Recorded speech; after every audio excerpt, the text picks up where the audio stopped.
ರುಂಡಿ ಒಂದು ಕಡೆ ಕಹಿ ಸುದ್ದಿ, ಇನ್ನೊಂದು ಕಡೆ ಸಿಹಿ ಸುದ್ದಿ. ಕರ್ನಾಟಕದಲ್ಲಿ ದರ್ಶನ್ ಅವರನ್ನ ಬೇಲ್ ಮುಖಾಂತರ ಬಿಡುಗಡೆ ಮಾಡಲಾದ್ರೆ ಇನ್ನೊಂದು ಕಡೆ ಟಾಲಿವುಡ್ ಸೂಪರ್ ಸ್ಟಾರ್ ಅಲ್ಲು ಅರ್ಜುನ್ನ ಬಂಧಿಸಲಾಗಿದೆ.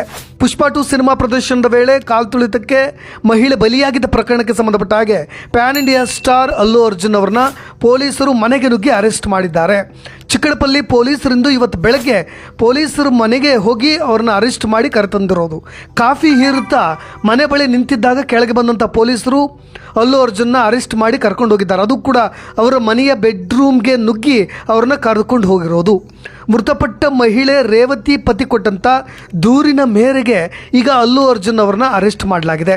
ಈ ಸುದ್ದಿ ತಿಳಿತಾ ಇದ್ದಂತೆ ಮೆಗಾಸ್ಟಾರ್ ಚಿರಂಜೀವಿ ಅವರು ಪೊಲೀಸ್ ಸ್ಟೇಷನ್ಗೂ ಕೂಡ ಓಡೋಡಿ ಬಂದಿದ್ದಾರೆ. ಇನ್ನೊಂದು ಕಡೆ ಪವನ್ ಕಲ್ಯಾಣ್ ಅವ್ರಿಗೂ ಕೂಡ ಅಲ್ಲು ಅರ್ಜುನ್ ಅವ್ರಿಗೂ ಒಂದಿಷ್ಟು ಮನಸ್ತಾಪಗಳಿತ್ತು ಅನ್ನಲಾಗ್ತಾ ಇತ್ತು. ಅದರ ಕುರಿತಾಗಿ ಈಗ ಪವನ್ ಕಲ್ಯಾಣ್ ಕೂಡ ರೊಚ್ಚಿಗೆದ್ದಿರೋದು. ಅದಕ್ಕೆ ಸಂಬಂಧಪಟ್ಟ ಹಾಗೆ ಒಂದು ಟ್ವೀಟನ್ನು ಮಾಡೋದ್ರ ಮುಖಾಂತರವೂ ಕೂಡ ಕೌಂಟರನ್ನು ಕೊಟ್ಟಿರೋದು. ಹಾಗಾದರೆ ಯಾವ ಕೇಸನ್ನು ಈಗ ದಾಖಲು ಮಾಡಲಾಗಿದೆ, ಮುಂದೆ ಕಾನೂನಿನ ಅಡಿಯಲ್ಲಿ ಯಾವ ಶಿಕ್ಷೆಯನ್ನು ಇದೇ ಅಲ್ಲು ಅರ್ಜುನ್ ಅವರು ಎದುರಿಸಬೇಕಾಗುತ್ತೆ, ಮುಂದಿನ ಕಾನೂನು ಪ್ರಕ್ರಿಯೆಗಳು ಏನೇನು ಇರುತ್ತೆ ಅನ್ನೋದ್ರ ಕುರಿತಾಗಿ ಒಂದಿಷ್ಟು ಮಾಹಿತಿಗಳನ್ನು ಕೊಟ್ಟು ಬಿಡ್ತೀನಿ. ವೀಕ್ಷಕರೇ, ಅಲ್ಲು ಅರ್ಜುನ್ ಈಗಾಗಲೇ ತಮ್ಮ ವಿರುದ್ಧ ದಾಖಲಾಗಿರ್ತಕ್ಕಂಥ ಪ್ರಕರಣವನ್ನು ರದ್ದುಗೊಳಿಸುವಂತೆ ಅರ್ಜಿಯನ್ನು ಕೂಡ ಸಲ್ಲಿಸಿದ್ರು. ಆದರೆ ಅಲ್ಲು ಅರ್ಜುನ್ ಹಠಾತ್ ಬಂಧನದಿಂದ ಚಿತ್ರರಂಗದ ಜೊತೆಗೆ ಅಭಿಮಾನಿಗಳು ಕೂಡ ಈಗ ಬೆಚ್ಚು ಬಿದ್ದಿರೋದು. ಏನಿದು ಕೇಸ್, ಏನಾಯಿತು ಘಟನೆ ಅನ್ನೋದ್ರ ಕುರಿತಾಗಿ ಕೂಡ ಒಂದಿಷ್ಟು ಮಾಹಿತಿಗಳನ್ನು ಹೇಳಿಬಿಡ್ತೀನಿ. ಒಂದು ಕಡೆ ಪುಷ್ಪ 2 ಸಕ್ಸಸ್ ಖುಷಿಯಲ್ಲಿದ್ದಂಥ ಅಲ್ಲು ಅರ್ಜುನ್ಗೆ ಇದೊಂದು ದೊಡ್ಡ ಸಂಕಷ್ಟ ಎದುರಾಗಿಬಿಟ್ಟಿದೆ. ಸಿನಿಮಾ ಸಕ್ಸಸ್ ಪಾರ್ಟಿ ಮಾಡಿ ಮನೆಗೆ ಬಂದು ಆರಾಮಾಗಿ ಸುಖದಾಯಕವಾಗಿ ಬೆಚ್ಚಗೆ ಮಲಗಿದ್ದಂಥ ಅಲ್ಲು ಅರ್ಜುನ್ ಇವತ್ತು ಪೊಲೀಸ್ನವರು ಅವ್ರನ್ನ ಕರೆದುಕೊಂಡು ಸ್ಟೇಷನ್ಗೆ ಹೋಗ್ತಾ ಇದ್ದರೆ ಹೆಂಡತಿ ಕೂಡ ದುಃಖದಲ್ಲಿದ್ದರು, ಕಣ್ಣಲ್ಲಿ ನೀರು ತುಂಬಿಕೊಂಡಿದ್ರು. ಅವರಿಗೆ ಒಂದು ಮುತ್ತನ್ನು ಕೊಟ್ಟು ಜೊತೆಗೆ ಧೈರ್ಯವನ್ನು ತುಂಬಿ ಪೊಲೀಸರ ಜೊತೆಗೆ ಈಗ ಸ್ಟೇಷನ್ಗೆ ಹೋಗಿರೋದು. ಬೆಳಗ್ಗೆ ಎದ್ದು ತಿಂಡಿ ತಿನ್ನೋ ಮುನ್ನವೇ ಪೊಲೀಸರು ಮನೆಗೆ ಬಂದು ಎಂಟ್ರಿ ಕೊಟ್ಟುಬಿಟ್ರು. ಬೆಡ್ರೂಮ್ನಲ್ಲಿದ್ದಂಥ ಅಲ್ಲು ಅರ್ಜುನನ್ನು ಹೊರಗೆ ಕರೆದು ಬಂಧಿಸಿ ಪೊಲೀಸ್ ಠಾಣೆಗೆ ಕರ್ಕೊಂಡು ಕೂಡ ಬಂದಿದ್ದಾರೆ. ಅಲ್ಲು ಅರ್ಜುನ್ ಬಂಧನದ ಸುದ್ದಿ ಕೇಳಿ ಇಡೀ ಟಾಲಿವುಡ್ ಕೂಡ ಈಗ ಬೆಚ್ಚು ಬಿದ್ದು ಬಿಟ್ಟಿದೆ, ಶಾಕ್ ಕೂಡ ಆಗಿದೆ. ಇದರ ನಡುವೆ ಆಂಧ್ರ DCM ಪವನ್ ಕಲ್ಯಾಣ್ ಕೂಡ ಒಂದು ಟ್ವೀಟನ್ನು ಮಾಡಿಬಿಟ್ಟಿದ್ದಾರೆ. ನಟ ಪವನ್ ಕಲ್ಯಾಣ್ ಬಂಧನದ ಸುದ್ದಿ ಯಾವಾಗ ಈ ಅಲ್ಲು ಅರ್ಜುನ್ ಅವ್ರನ್ನ ಅರೆಸ್ಟ್ ಮಾಡಲಾಗಿದೆ ಅನ್ನೋ ಸುದ್ದಿ ಕಾಡ್ಗಿಚ್ಚಿದಂತೆ ಹಬ್ಬಿಬಿಡ್ತಲ್ಲ, ಆಗ ಎಲ್ಲ ಬೆಳವಣಿಗೆಗಳ ನಡುವೆ ಆಂಧ್ರ DCM ಪವನ್ ಕಲ್ಯಾಣ್ ಕೂಡ ಹಾಕಿರ್ತಕ್ಕಂಥ ಪೋಸ್ಟ್ ಬಹಳಷ್ಟು ಜನರಿಗೆ ಶಾಕನ್ನು ಕೊಟ್ಟಿದೆ. ಇವರಿಬ್ಬರ ನಡುವೆ ಒಂದಿಷ್ಟು ವೈಮನಸ್ಸುಗಳಿದೆ, ಜೊತೆಗೆ ಯಾವುದು ಸರಿ ಇಲ್ಲ ಅನ್ನೋ ಮಾತುಗಳು. ಒಂದು ಕಡೆ ಫ್ಯಾನ್ಸ್ ವಾರ್ಗಳು. ಯಾವಾಗ ಪುಷ್ಪ 2 ಸಿನಿಮಾ ರಿಲೀಸ್ ಆಯಿತೋ ಆಗಲೇ ಬಹಳಷ್ಟು ಪವನ್ ಕಲ್ಯಾಣ್ ಅಭಿಮಾನಿಗಳು ಪುಷ್ಪ 2 ಸಿನಿಮಾದ ವಿರುದ್ಧವಾಗಿ ತರಹೇವಾರಿ ಕಮೆಂಟ್ಸ್ಗಳನ್ನು ಹಾಕ್ತಾಯಿದ್ರು. ಥಿಯೇಟರ್ಗಳಲ್ಲಿ ಸಿನಿಮಾ ಫ್ಲಾಪ್ ಅಂತ ಹೇಳಿ ಭಾಳಷ್ಟು ಆಕ್ರೋಶಭರಿತವಾಗೂ ಕೂಡ ಮಾತನಾಡ್ತಾಯಿದ್ರು. ಇನ್ನೊಂದು ಕಡೆ ಇವರಿಬ್ಬರು ನಟರನ್ನು ಕೂಡ ಒಪ್ಪಿಕೊಳ್ಳುವಂಥ ಅಭಿಮಾನಿ ಬಳಗವೂ ಕೂಡ ಒಂದು ಕಡೆ ಇದೆ. ಯಾವಾಗ ನಟ ಅಲ್ಲು ಅರ್ಜುನ್ ಅರೆಸ್ಟ್ ಆದ ಬೆನ್ನಿಗೆ ಪವನ್ ಕಲ್ಯಾಣ್ ಅವರ ಅಭಿಮಾನಿಗಳು ಕೂಡ ಕೆಲವೊಬ್ಬರು ಸಂಭ್ರಮಿಸಿದರೆ, ಕೆಲವೊಬ್ಬರು ಇದನ್ನು ವಿರೋಧಿಸಿದವರು ಕೂಡ ಇದ್ದಾರೆ.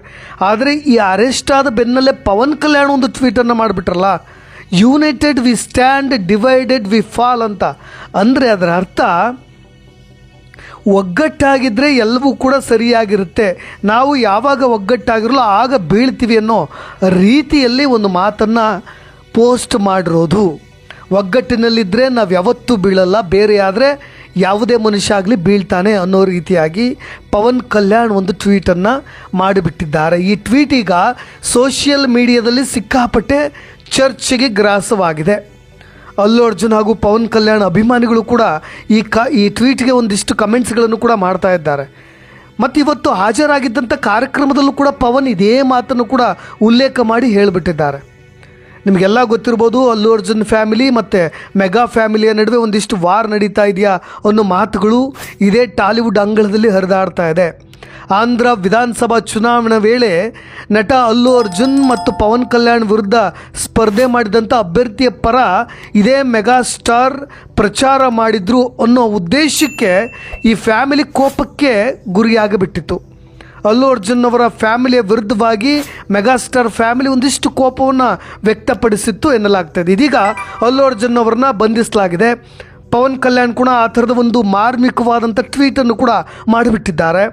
ಮೆಗಾಸ್ಟಾರ್ ಫ್ಯಾಮಿಲಿಯಿಂದ ದೂರವಾಗದಿದ್ದರೆ ಅಲ್ಲು ಅರ್ಜುನ್ಗೆ ಇಂತಹ ಸ್ಥಿತಿ ಬರ್ತಾ ಇರಲಿಲ್ಲ ಅನ್ನೋ ಒಂದು ಟ್ವೀಟನ್ನು ಕೂಡ ಮಾಡಿದ್ದಾರೆ ಅಂತ ನೆಟ್ಟಿಗರು ಕೂಡ ಈಗ ಅದನ್ನು ಗೆಸ್ ಮಾಡ್ತಾ ಇರೋದು. ಇನ್ನೊಂದು ಕಡೆ ಅಲ್ಲು ಅರ್ಜುನ್ ಬಂಧನದ ವಿಚಾರ ಗೊತ್ತಾಗ್ತಾ ಇದ್ದಂತೆ ನಟ ಚಿರಂಜೀವಿ ಕೂಡ ಶಾಕ್ ಆಗಿಬಿಟ್ಟಿದ್ದಾರಂತೆ. ವಿಶ್ವಂಬರ ಶೂಟಿಂಗ್ ಕ್ಯಾನ್ಸಲ್ ಮಾಡಿ ತಕ್ಷಣ ಪೊಲೀಸ್ ಠಾಣೆ ಕಡೆ ಬರ್ತಾ ಇದ್ದಾರೆ ಅನ್ನೋ ಸುದ್ದಿಗಳು ಕೂಡ ಹರಿದಾಡ್ತಾ ಇದೆ.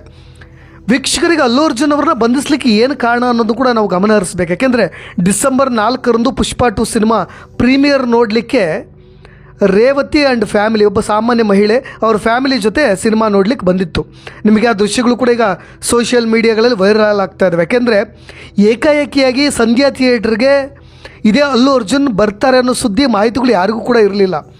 ಒಬ್ಬ ನಟ ಬರಬೇಕಾದ್ರೆ ಒಂದಿಷ್ಟು ಪ್ರೀ ಇನ್ಫಾರ್ಮೇಷನ್ ಇದ್ದರೆ ಅಲ್ಲಿ ಒಂದು ಸೂಕ್ತ ಭದ್ರತೆಯನ್ನು ಕೂಡ ಕಲ್ಪಿಸಲಾಗುತ್ತೆ. ಆದರೆ ಅಲ್ಲು ಅರ್ಜುನ್ ಈ ರೀತಿಯಾದಂಥ ಯಾವುದೇ ಮಾಹಿತಿಯನ್ನು ಕೊಡದೆ ಏಕಾಏಕಿಯಾಗಿ ಸರ್ಪ್ರೈಸ್ ಇರಲಿ ಅಂತ ಹೇಳಿ ಸಂಧ್ಯಾ ಥಿಯೇಟ್ರಿಗೆ ಬಂದರು ಅನ್ನೋ ಮಾತುಗಳು ಈಗ ಕೇಳಿ ಬರ್ತಾ ಇರೋದು. ಯಾವಾಗ ಸಂಧ್ಯಾ ಥಿಯೇಟ್ರಿಗೆ ಅಲ್ಲು ಅರ್ಜುನ್ ಬರ್ತಾ ಇದ್ದಂತೆ ಎಲ್ಲ ಅಭಿಮಾನಿಗಳು ಕೂಡ ಬಹಳಷ್ಟು ಸಂತಸವನ್ನು ವ್ಯಕ್ತಪಡಿಸಿದರು.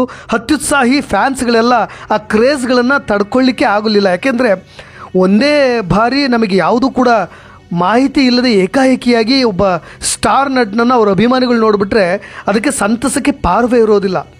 ನುಗ್ಗಲಾಯಿತು. ಜನರು ಈ ಕಡೆಯಿಂದ ಆ ಕಡೆ ಅಲ್ಲು ಅರ್ಜುನ್ ಅವ್ರನ್ನ ಕಣ್ ತುಂಬಿಕೊಳ್ಳಿಕ್ಕೆ ನುಗ್ಗುಬಿಟ್ರು. ಆಗ ಅದೇ ಸಿನಿಮಾವನ್ನು ನೋಡಲಿಕ್ಕೆ ರೇವತಿಯವರು ಮತ್ತು ಮಕ್ಕಳು ಜೊತೆಗೆ ಪತಿಯೊಂದಿಗೆ ಆ ಸಿನಿಮಾ ನೋಡ್ಲಿಕ್ಕೆ ಬಂದಿರ್ತಾರೆ. ಒಂದು ಕಡೆ ಗಂಡ ಮತ್ತು ಮಗಳು ಬೇರ್ಪಟ್ಟರೆ ಇನ್ನೊಂದು ಕಡೆ ರೇವತಿ ಮತ್ತು ಮಗ ಇನ್ನೊಂದು ಕಡೆ ಆಗ್ಬಿಡ್ತಾರೆ. ಆಗ ಯಾವುದೇ ಸುರಕ್ಷತೆ ಭದ್ರತೆ ಸರಿಯಾಗಿರೋದಿಲ್ಲ. ಜನರು ನುಗ್ಗಲಾಗುತ್ತೆ. ಏಕಾಏಕಿಯಾಗಿ ಆ ರೇವತಿ ಅನ್ನೋ ಮಹಿಳೆಯ ಮೇಲೂ ಕೂಡ ನುಗ್ಗು ಬಿಡ್ತಾರೆ. ಕಾಲು ತುಳಿತ ಆಗುತ್ತೆ. ಆಗ ಉಸಿರಾಟದ ಸಮಸ್ಯೆಯಿಂದ ಅದೇ ರೇವತಿ ಅನ್ನೋ ಮಹಿಳೆ ಕಾಲು ತುಳಿತದಿಂದ ಸಾವನ್ನಪ್ತಾರೆ. ಸ್ಥಳದಲ್ಲೇ ಸಾವನ್ನಪ್ಪಿಬಿಡ್ತಾರೆ. ಆ ಮಗ ಇನ್ನೂ ಕೂಡ ಬಾಲಕ, ಆತನ ಮೇಲೂ ಕೂಡ ಬಹಳಷ್ಟು ಜನರು ನುಗ್ಗಲಾಗಿ ಆತನ ಎದೆಯ ಮೇಲೂ ಕೂಡ ಕಾಲನ್ನಿಟ್ಟೆಲ್ಲ ಓಡಾಡಿಬಿಡ್ತಾರೆ. ಅದಾದಮೇಲೆ ಆತನೂ ಕೂಡ ಉಸಿರಾಟದ ಸಮಸ್ಯೆ ಆಗುತ್ತೆ. ಕಿಮ್ಸ್ ಹಾಸ್ಪಿಟ್ಲಿಗೆ ಅಡ್ಮಿಟ್ ಮಾಡ್ತಾರೆ. ಅದೃಷ್ಟವಶಾತ್ ಆತ ಪ್ರಾಣಾಪಾಯದಿಂದ ಪಾರಾಗ್ತಾನೆ.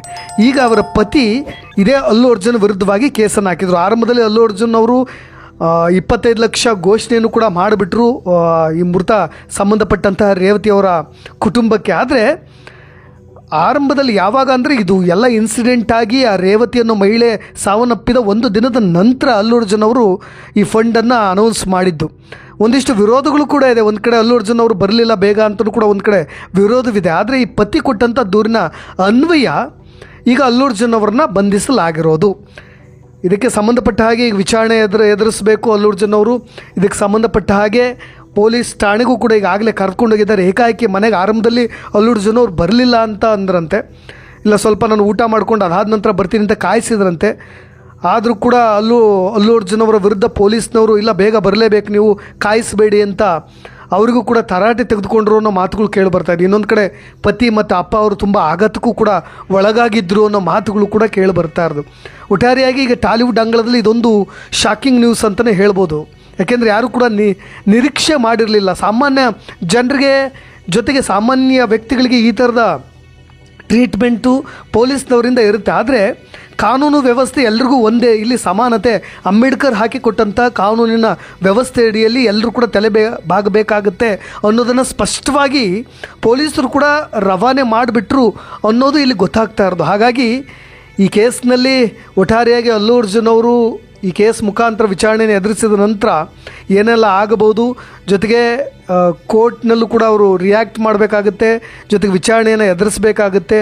ಅದಾದ ನಂತರ ಕೋರ್ಟ್ ತೀರ್ಮಾನ ಮಾಡುತ್ತೆ ಇದರಲ್ಲಿ ಶಿಕ್ಷೆ ಆಗುತ್ತಾ ಆಗೋದಿಲ್ವಾ ಅನ್ನೋದನ್ನು ನಾವು ಕೂಡ ಗಮನ ಹರಿಸಬೇಕು. ಒಟ್ಟಾರೆಯಾಗಿ BNS ಅಡಿಯಲ್ಲಿ 105, 118, 105 ಅಡಿ ಈಗಾಗಲೇ ಪೊಲೀಸರು ಕೂಡ FIRನ ದಾಖಲಿಸಿದ್ದಾರೆ. ದೊಡ್ಡ ಸೆಕ್ಷನ್ ಕೂಡ ಹಾಕಲಾಗಿದೆ. ನೋಡೋಣ ಏನಾಗುತ್ತೆ ಅನ್ನೋ ಕುರಿತಾಗಿ ಇನ್ನೊಂದಿಷ್ಟು ಮಾಹಿತಿಗಳನ್ನು ಅಪ್ಡೇಟ್ಸ್ಗಳೊಂದಿಗೆ ಮತ್ತೆ ಬರ್ತೀನಿ ಅಂತ ಹೇಳ್ತಾ ನಾನು ರಾಕೇಶ್ ಆರುಂಡಿ.